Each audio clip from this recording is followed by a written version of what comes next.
ତାଙ୍କ ମଶାଣୀରେ ପରା ଘର ମୁଖ୍ୟ ଆବାସ କୈଳାସପୁର ତାଙ୍କୁ ଅଛି ଯଦି ପାଇବାର ଚଢା କଦଳୀ ନଡ଼ିଆ କ୍ଷୀର ତାଙ୍କ ଭୂତ ଅଟେ ସହଚର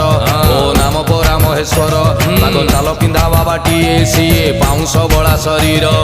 ତ୍ରିଶୂଳ ଧରିକି ବାବା କରେ ସଂହାର ତାଙ୍କୁ ଅଛି ଯଦି ପାଇବାର ଚଢା କଦଳୀ ନଡ଼ିଆ କ୍ଷୀର ତାଙ୍କୁ ଅଛି ଯଦି ପାଇବାର ଭାଇ ପାଳୁଥିବୁ ସମବାର